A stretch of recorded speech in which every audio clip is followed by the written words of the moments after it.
news. Don't forget to share, subscribe, smash that like button like Hillary does Blackberries and laptops.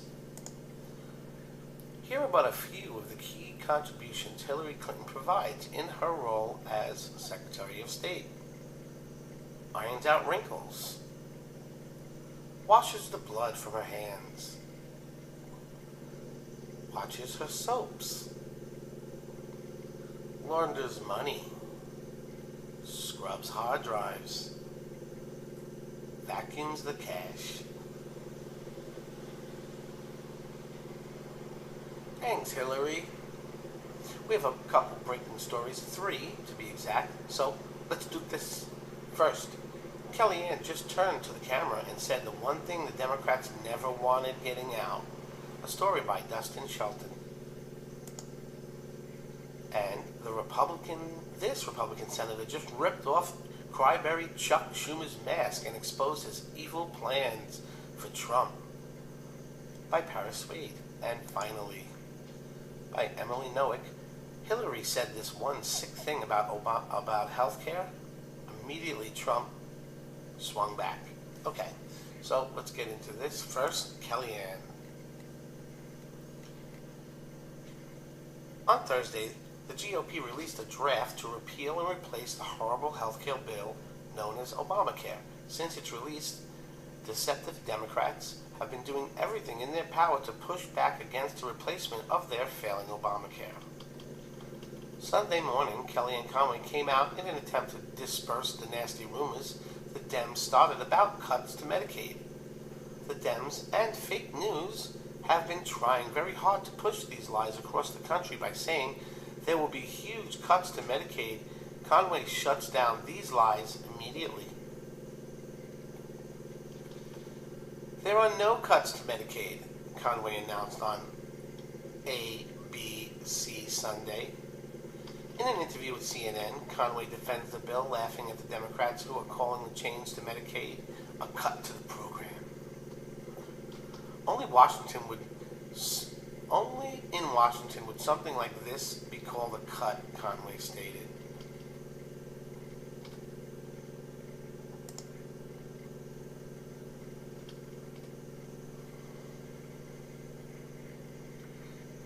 Promise about no cuts to Medicaid and Medicare. Now that's changed.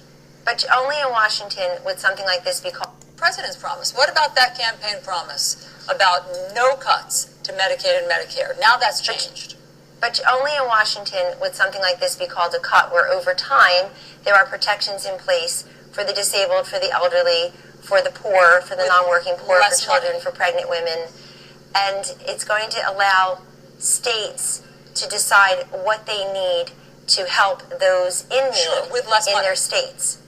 States will get less money. Not necessarily. It depends. It really depends on the state. It depends on the situation. Out of it. You keep on giving that one statistic without reading the entire bill. I've read the bill. Yes. I'm not Nancy Pelosi. I decided to read it ahead of time. And so before, and I'm sure the senators are before they vote on it. $800 billion is being put in somewhere else? No, Allison. What's going to happen is there are many different funding mechanisms at play here. What governors will do is they will have an opportunity to either get block grants or stick with the current situation.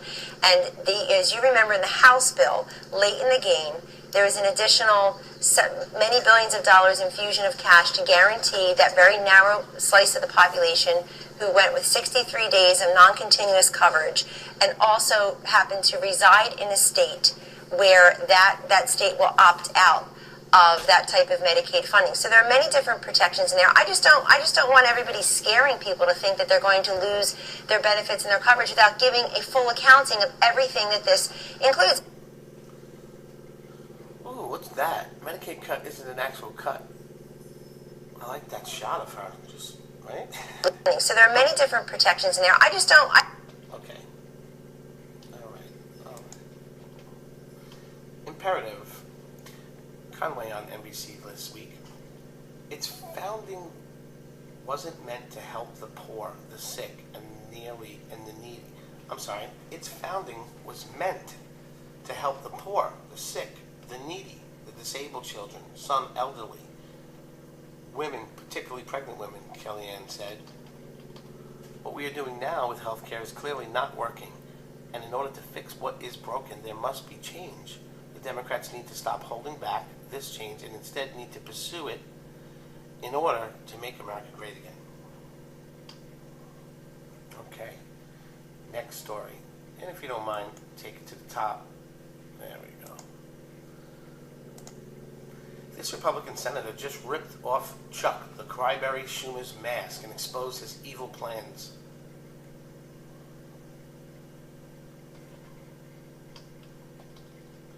Senate Judiciary Chairman Chuck Grassley, a Republican from Iowa, blasted Senator Minority Leader Chuck Schumer on Thursday after lying about President Trump being under investigation. He knew otherwise the whole time. Chuck Schumer is a liar.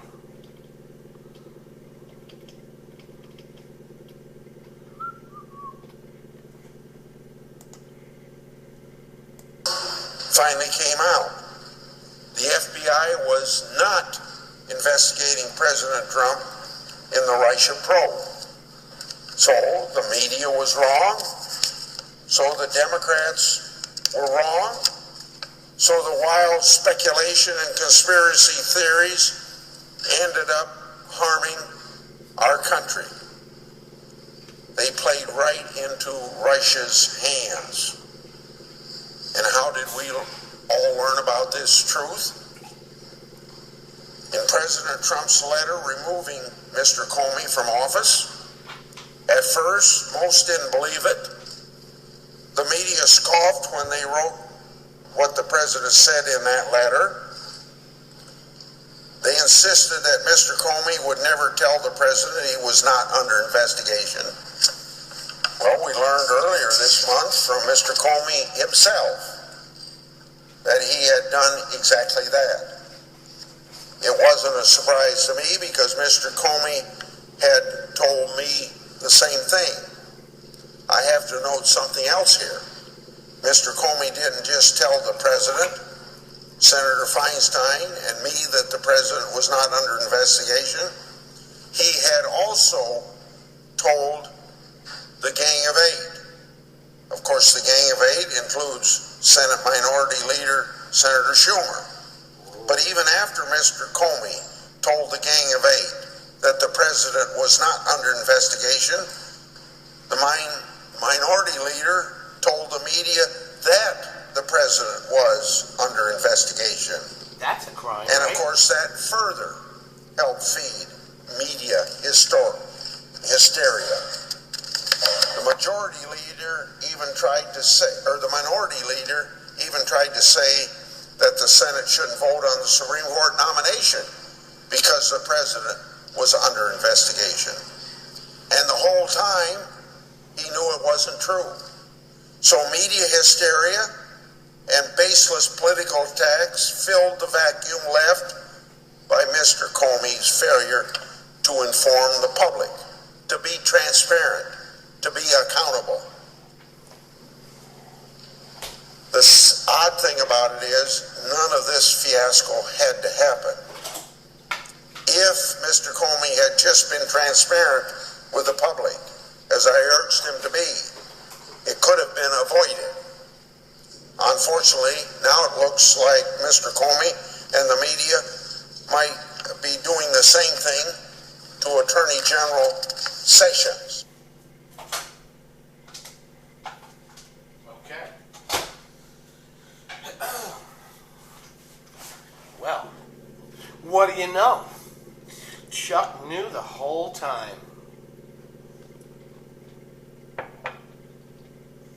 Senator Grassley showed his disgust for the Democratic Party, the fake media, and James Comey, and Chuck Schumer for trying to mislead the public and President Trump even being under investigation in the first place. It was a big lie being perpetrated by the Democratic Party and pushed by the mainstream media who was lying to you.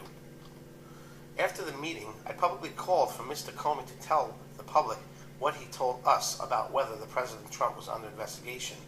The public had a right to know. Mr. Comey told me that and other congressional leaders that President Trump was not under investigation. He even told the president himself repeatedly, but Mr. Comey didn't listen to my request for transparency.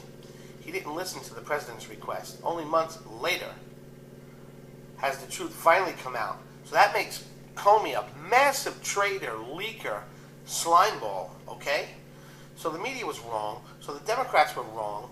Comey was wrong. So the wild speculation and conspiracy theories ended up harming our country. They played right into Russia's hands.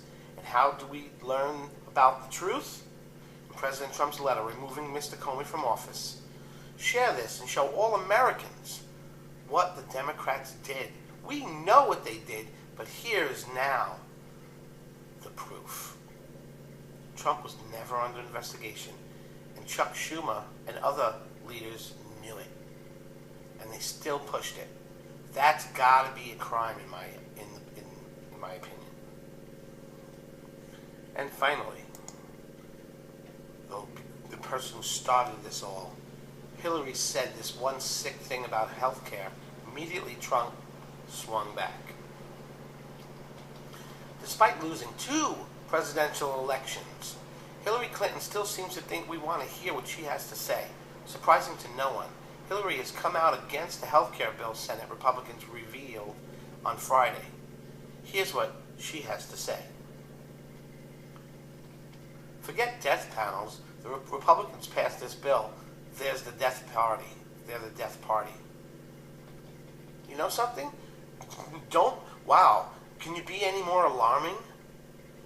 Topher Spiro tweets, new.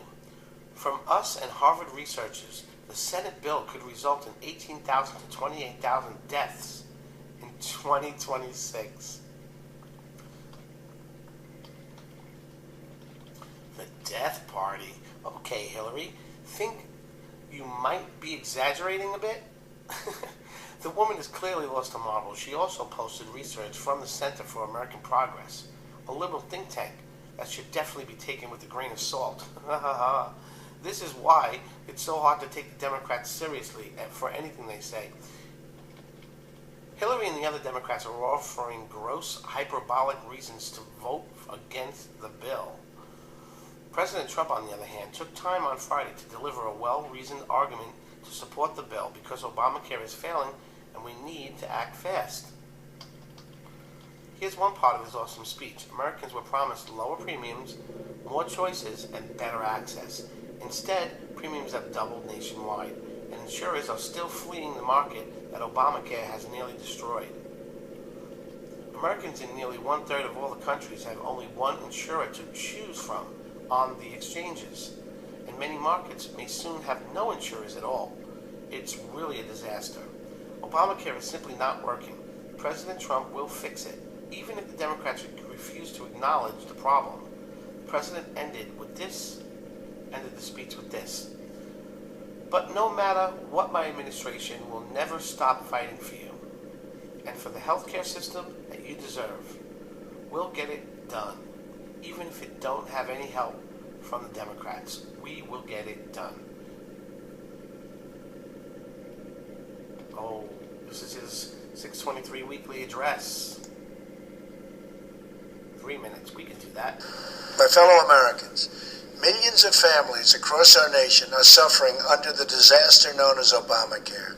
Traveling throughout our country over the last 2 years, I have met so many of these wonderful Americans, and I have never forgotten their stories. In Wisconsin, I recently met a proud veteran and his wife, Michael and Tammy Cushman. When they were forced onto Obamacare and the exchange in 2015, they thought they would be able to keep their doctor, but they couldn't. They thought they would be able to keep their plan, but they weren't allowed. They were told their premiums would go down, but instead they soared by 120% upward. It was one Obamacare lie after another. Today, the Cushmen spend $1,400 a month on health insurance, nearly 1/4 of their entire net monthly income. Wow. On the same visit, I met another family, Robert and Sarah Stoll. Robert is a volunteer captain for his local fire department. After their Obamacare premiums nearly doubled, they needed extra money, and Sarah had no choice but to leave retirement to pay their bills. But this new income meant they were no longer eligible for the tax credit they had once received, and the federal government actually forced them to repay thousands and thousands of dollars. These families and so many others are victims of a catastrophic law that is wreaking havoc on our healthcare system and our families. Democrats in Congress created this calamity, and now, if we don't act, millions more Americans will be hurt by Obamacare's deepening death spiral. Americans were promised lower premiums, more choices, and better access. Instead, premiums have doubled nationwide, and insurers are still fleeing the market that Obamacare has nearly destroyed. Americans in nearly 1/3 of all counties have only one insurer to choose from on the exchanges, and many markets may soon have no insurers at all. It really is a disaster. The American people are calling out for relief, and my administration is determined to provide it. And we are working with Congress to get a bill to my desk so we can rescue Americans from this catastrophe. As families across the nation continue to suffer under this law, I only hope that Democrats in Congress will have the political courage to help fix what we know to be a catastrophic situation, a total disaster that they have created, to be part of the solution instead of always obstructing change, blocking reform, and doubling down on Obamacare's failure. But no matter what, my administration will never stop fighting for you and for the healthcare system we serve. We'll get it done, even if we don't have any help from the Democrats. We'll get it done. Thank you, God bless you, and God bless America. Okay, what I want to say is this. Normally I bash Hillary and I say, Hillary, you're a terrible person, blah, blah. I'm going to try one thing. Because I know if she told everyone to stop it, let's just try it. Who knows if this will work? It probably won't work. Hillary, please stop. Please. We know what's going on. We see what you and the Democrats are doing. Please stop. Please, enough now.